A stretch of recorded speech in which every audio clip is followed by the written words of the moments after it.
감성대디님을 최근에 알게 되어서 영상을 틈만 나는 대로 정주행 중에 24살 대학생입니다. 궁금한 주제가 있는데 이런 주제로 영상을 만드신 적은 없으신 것 같아서 혹시나 답변을 들을 수 있을까 해서 글 남기는데요. 살면서 느끼신 정말 조심해야 할 사람들이나 진짜 무서운 사람들이 어떤 사람들인지 알고 싶어요. 주변 친구들이 항상 저보고 하는 말이 너는 너무 순진하고 사람을 잘 믿어서 나중에 사회 나가면 호구될 것 같다고 그런 이야기를 너무 많이 들어서 그런 사람들의 특징을 미리 알고 사회 나간다면 큰 도움이 될 것 같습니다. 제 생각에는 사연자분께서 성격 자체가 별로 의심이 없고 좀 악의가 없어서 주변 친구분들이 그런 걱정하시는 것 같은데요. 네, 일단 가장 먼저 떠오르는 유형의 첫 번째는요, 자격지심이 많은 사람들이라고 생각합니다. 많은 사람들이 자격지심이 많다고 하면요, 열등감이 많은 분이라고 생각할 수 있는데 이거랑은 좀 달라요. 자격지심을 한자로 보면요, 스스로 자, 격할, 부딪힐 격, 갈지, 마음, 힘인데요. 상대방이 나를 공격하는 바람에 내 마음이 격동하는 게 아니라 내가 내 마음을 스스로 쳐가지고 격동하게 만드는 의미거든요. 열등감이 나 저 사람보다 못해라는 단순한 사실인지라면 자격지심은요, 그 열등감 때문에 혼자 삐뚤어지고 날 서 있는 공격적인 상태거든요. 이게 진짜 무서운 게요, 나는 어떠한 공격할 의도가 없었고 무시할 마음도 없었는데 상대방의 행동을 혼자 꼬아들어서 이상하게 해석해서 혼자 막 부글부글 끄는 유형이라서 어떻게 사전에 예방하기가 굉장히 어렵습니다. 그래서 무서운 거예요. 예전에 UCLA 대학에서 연구했던 게 있었는데요. 미국의 어느 햄버거집에서 어떤 종업원이 자기가 고객에게 무시당했다면서 총으로 쏴 죽인 사건이 있었는데 그런데 같이 일했던 분들은 물론이고요, 그 목격자들도 하나같이 그 살해당한 고객이 그 종업원을 하대하거나 무시한 적이 없다고 해요. 음식이 너무 늦게 나와서 언제 나오냐고 물어본 것 뿐인데, 근데 그 종업원은 그 고객의 어떤 말투나 눈빛, 어떤 거에 꽂혀서 그런 살인까지 갔는지 모르겠지만 이 종업원을요, fMRI라는 기능적 자기 공명 영상인가 이런 걸 통해서 그 뇌를 촬영한 결과가 나왔는데요. 그러니까 인간이 사회적으로 배제되거나 무시당했다고 느낄 때 그 활성화되는 뇌 부위가요, 뜨거운 것에 데었거나 칼에 베었을 때 활성화되는 그런 신체적인 통증 회로랑 정확하게 일치했다고 해요. 근데 이 종업원은 일반인들보다 그 고통의 강도가 월등하게 높았던 사람이라서 일상적인 대화 속에서도 매 순간 나는 지금 무시당했다라면서 느끼면서 혼자서 자기를만 난도질하는 수준의 극심한 뇌적인 통증을 느꼈던 겁니다. 그러니까 자기를 아프게 하는 상대방을 향해서 엄청난 증오와 복수심이 생기는 건 이 뇌과학적으로 보면요, 생존을 위한 발악인 셈이라서 이런 것들이 쌓이고 쌓여서 꽁에 있다가 터질 때 상상을 초월할 정도로 무섭게 폭발하는 거라고 합니다. 그래서 아마 제 생각으로는 그때 그 고객이 그 종업원을 막 무시해서 폭발했다기보다 평소에 뭔가 쌓이고 쌓인 게 하필이면 그 고객에게 폭발했던 거죠. 제가 과거에 목소리를 할 때요, 아주 비슷한 일을 겪은 적이 있었는데 정말 기억에 남는 사람이 있었어요. 인테리어 현장에는 저 같은 목수들이나 전기공들이나 뭐 타일공들 같은 기술자분들이 있고 또 그 현장에서 잡일하면서 청소하는 직원분들이 있거든요. 그분께서 현장 구석구석을 청소하고 있었는데 그분이 청소를 하면 안 되는 구간을 청소하고 있는 거예요. 그래서 제가 가서 저기요, 저기 그쪽은 아직 공정이 안 끝난 곳이라서 아직 청소하시면 안 됩니다 라고 정중하게 이야기를 했었어요. 근데 그 사람이 갑자기 휙 쫄아보면서 네?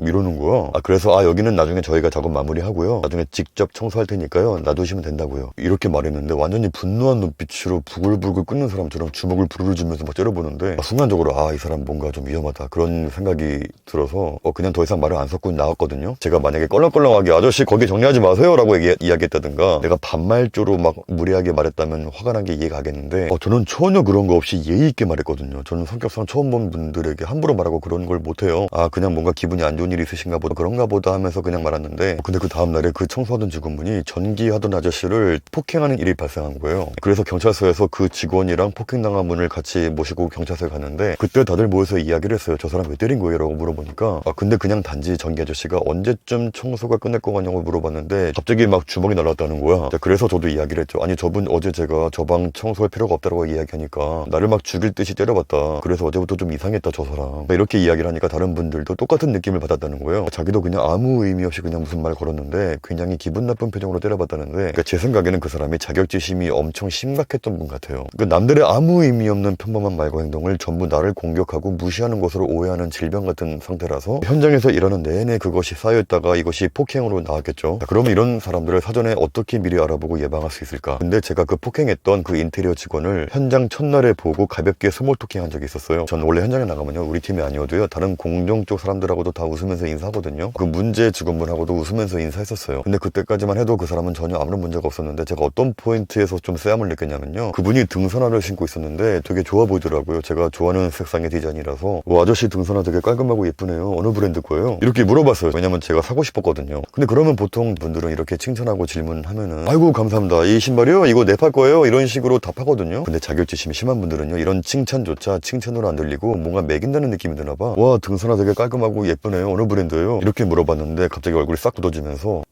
왜요? 제가 짝퉁 신었을까봐요? 되게 기분 나쁜 표정으로 자리를 피했던 적이 있었어요. 이렇게 가벼운 칭찬조차도 나를 비웃거나 조롱하려는 의도가 숨어있을 것이라고 착각하는 건데, 그러니까 누구한테 어떤 칭찬해줬는데 갑자기 분위기가 쌓여진다면 그때부터 행동을 좀 조심할 필요는 있을 것 같아요. 이런 사람하고는 굳이 필요 이상으로 스몰 토킹을 하는 건 피할 필요가 있다고 봅니다. 두 번째는 잘 참는 사람들인데요. 제가 예전에 어디서 본 문구가 있었는데 참 공감이 가는 게 있었는데요. 자, 바로 당신이 누군가에게 편안함을 느끼고 있다면 그 사람은 당신을 엄청 배려하고 있는 사람이다. 그래서 인성이 든 분들은 이렇게 매사에 나를 배려해주고 참아주는 분이 있다면 더 고마움을 느끼고 더 잘하고 있는데, 근데 인성이 덜 된 인간들은 이런 분들을 더 막대하는 일들이 생기는데요. 제가 살면서 느끼는 건데, 화 한 번 안 내는 착한 분들이 있죠. 이런 분들일수록 가장 조심하셔야 합니다. 그러니까 심리학에서는 이런 분들을 과도 억지형 인간이라고 부르는데요. 그러니까 이런 분들은 화가 안 나서 안 나는 게 아니에요. 그러니까 머릿속에 전두엽이라는 브레이크를 온 힘을 다해서 밟고 있는 중이라고 보면 돼요. 하지만 이 사람의 자제력은 배터리랑 같아서 꾹꾹 참다 보면은 결국 방전되거든요. 그러니까 한 번 브레이크가 파열된 덤프트럭은 스탑이 없어요. 마주오는 모든 것을 부수면서 폭주하기 때문에 정말 위험합니다. 예전에 20년 동안 교도소에서 간수로 일하셨던 분의 인터뷰에서 이런 말 한 적이 있었어요. 사람을 죽이거나 혹은 사람을 반신불구로 만들어서 감옥에 오신 분들 상당수가 깡패거나 내일이 없이 살고 있는 인생 막장 양아치들도 많이 있지만, 근데 또 상당수가 어떤 분들이냐면요, 정말 평범했던, 주변에서도 다 평판이 좋았고 좋은 아버지의 좋은 남편, 착한 상사였던 사람이 갑자기 눈 돌아서 사고를 치고 온 분들도 정말 많이 있다. 친구가 돈을 빌려가서 돈을 갚지 않아서 제발 달라고 사정사정 하다가 몇 년이 지나도 돈을 안 갚아서 홧김에 폭행을 저지르고 온 분들도 있었고, 자기 자식이 오랫동안 학교에서 일진들에게 괴롭힘을 당했는데도 그 일진의 부모라는 인간들이 사과도 안 하고 오히려 자기 자식을 비난하는 바람에 또 확 올라서 폭행하고. 그러니까 우리 뇌에서 감정과 충동을 억제하는 컨트롤 타워가 이마주에 있는 전두엽이 있는데, 이 사람의 자제력을 담당하는 전두엽의 기능은 무한한 것이 아니라 사용하면 닳아서 없어지는 배터리랑 같아서 평소에 어느 정도 화를 낼 줄 아는 분들은요, 그러니까 화가 나는 감정을 느낄 때마다 그때그때 조금씩 표출해서 이 전두엽의 배터리를 아낍니다. 그래서 이런 분들은 평소에 까칠하다라는 말은 들어도 큰 사고는 치지 않습니다. 근데 문제는 참는 분들은 이 전두엽이 완전히 기능을 멈추는 시점이 되면요, 그러니까 이때부터 이성적인 통제가 아예 불가능해지기 때문에 평소에 막 화를 내던 사람보다 수십 배는 더 파괴적으로 폭발하게 됩니다. 그러니까 이렇게 폭발하기 직전에 누군가의 무례한 말 한마디, 누군가의 무례한 행동 하나에 원기옥에 먼저 터져버리는 거죠. 자, 그래서 여러분들 주변에 웬만한 일은 다 참고 넘어가시고 좋게 끝내시고, 항상 나를 배려해주는 듯한 분이 계신다면요, 이런 분들에겐 특히 더 잘해드리고 친절하게 해드려야 합니다. 평소에 알고 지내던 분들도 물론이지만 그냥 공공장소에서 그냥 스쳐 지나가는 어떤 분들에게도 불필요한 무례한 말이나 예의 없는 행동도 하지 마세요. 제발. 정말 재수없게 부글부글 끓고 있는 사람에게 잘못 건드리면은 본인만 손해잖아요.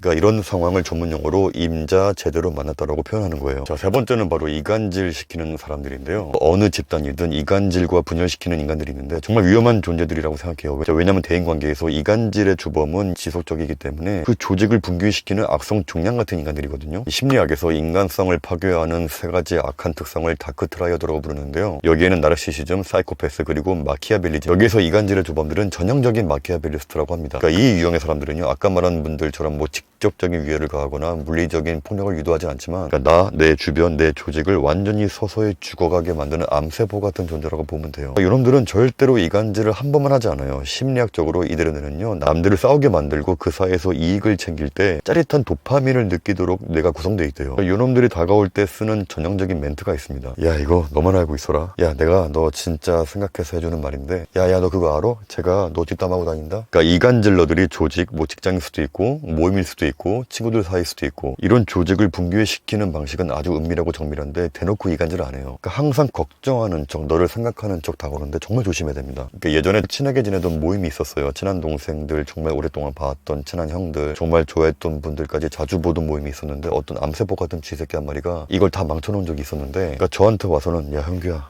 저 A형 있잖아, 저 형. 나 너 없을 때 사람들 앞에서 뭐라고 하는 줄 알아? 삐삐삐삐삐 이래. 그러니까 나한테 그렇게 말해놓고 A형한테 가서는, 형 그거 알아요? 형규가 형 뒤에서 엄청 씻고 다녀요. 또 B랑 C는 커플인데 거기에 가서, 야, 너 A형이랑 형규 형이랑 놀지 마. 완전 인성 파탄자들이야. 그러니까 그런 식으로 완전히 뒷담화에 없는 얘기 지어내서 막 엉망을 만들어 버렸는데, 나중에 그 이간질러 빼고 다 같이 모인 자리가 있었는데 그때 이제 다 알게 된 거죠. 그놈이 중간에서 우리들 사이를 완전히 해집고 망가뜨려 놓은 거예요. 근데 이런 이간질러보다 더 나쁜 게 뭔지 아세요? 그냥 그 한 사람의 말만 듣고 나서 부하 뇌동에서 날뛰는 사람. 그 영화 신세계에서 중국 같은, 최민식이 중국한테 가서 자기가 정청이랑 얘기하고 있는 사진들 몇 장 보여주니까 중구가 그 말 듣자마자 빡쳐가지고 칼춤 한번 쳐줘 이러면서 바로 무턱대고 정청을 덮치는 바람에 부하들 다 죽이고 결국 나중에 자기도 죽잖아요. 그러니까 이런 이간질러들을 예방하는 가장 확실한 방법은 딱 하나예요. 삼자대면. 그러니까 누군가가 와서 다른 사람의 부정적인 말을 전할 때 흔들리지 마시고 그 자리에서 담백하게 한마디만 하면 됩니다. 아, 진짜? 알았어 그래. 그러니까 이런 식으로 대수롭지 않게 넘어가면 돼요. 그러면 그 이간질러는 되게 몸이 안 달랄 거예요. 아니 얘가 지금 내 말을 믿는 거야 안 믿는 거야. 내 상식으로는 이런 말 들었을 때 화를 내거나 해야 되는데 왜 가만히 있지? 그러니까 이러고 있다가 그냥 갑작스럽게 삼자대면 하면 돼요. 제가 예전에 어떤 가게에서 매니저 할 때 주방에서 일하고 있던 애가 이런 애였어요. 나랑 동갑이라서 말 트고 지내던 그런 애였는데, 그러니까 얘는 알바생들한테 가서 내가 하지도 않은 말을 했다고 퍼뜨리고 나한테 와서는 야 한규야 너 그거 알아? 철수가 그러는데 너 완전 삐리리래 이렇게 이야기하길래 그래? 알았어.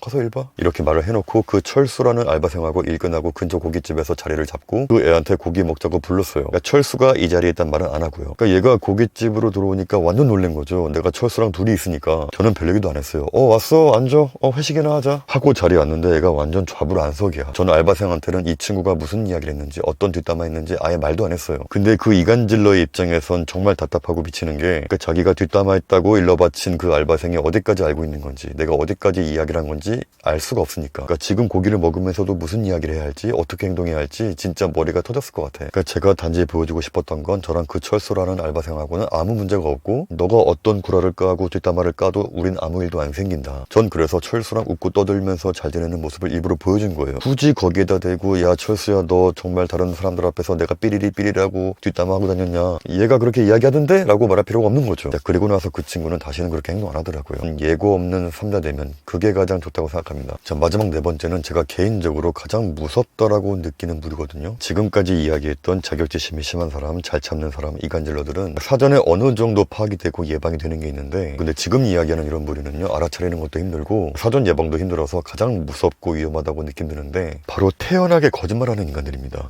물론 누구나 살다 보면 거짓말도 하면서 사는데 이거랑은 아예 차원이 달라요. 만약에 친구가 주말에 같이 술 마시자고 하는데 나는 주말에 그냥 쉬고 싶어. 근데 친구가 기분이 안 좋을 수 있으니까 나 주말에 부모님 뵙기로 했어. 이런 거짓말은 괜찮아요. 근데 제가 이야기하는 태연한 거짓말이란, 살다 보면 여러분들 허세나 허풍이 심한 분들 본 적 있으시죠? 근데 그런 분들은 좀 짜증나긴 하지만 위험한 사람들은 아니에요. 자기가 가지고 있는 걸 부풀려서 이야기한다든가 잘 보이고 싶어서 좀 돋보이고 싶어서 이런 허세를 부리는 건 어느 정도 이해하는 측면이 있는데, 제가 말하는 진짜 위험한 거짓말은 있는 사실에서 부풀려서 이야기를 하는 게 아니라 자신을 아예 그냥 송두리째 바꿔버리고 아예 없던 일을 창조해서 만들어서 이걸 또 자기가 믿는 거 있잖아요. 제가 살면서 딱 한 명 그런 사람이랑 오랫동안 친하게 지낸 적이 있었어요. 어떤 사람이냐면요, 이것도 제가 예전에 잠깐 영상에서 이야기한 적이 있었는데, 친한 지인으로부터 사석에서 소개받은 분이었는데 내가 사전에 이미 변호사라고 알고 소개받았고 또 그 사람도 자기를 변호사라고 소개하니까 전 당연히 아무 의심 없이 변호사시구나 라고 생각하고 인사했죠. 아무튼 생긴 것도 멀쩡했어요. 굉장히 예의 바르고 유머도 있고 교양도 있고 또 성격이 잘 맞아서 제가 형용하면서 친하게 지내게 되었고, 우리 와이프랑도 친하게 되었고 집에도 초대해서 같이 술도 마시고 아이도 인사시켜주고 했었죠. 이야기를 하는 게 굉장히 디테일했어요. 자기는 어느 명문대학교에 법대 나왔고 처음에는 검사로 활동하고 있다가 지금은 로펌에서 변호사로 일하고 있고, 가끔 전화해서 형 뭐해요 하면은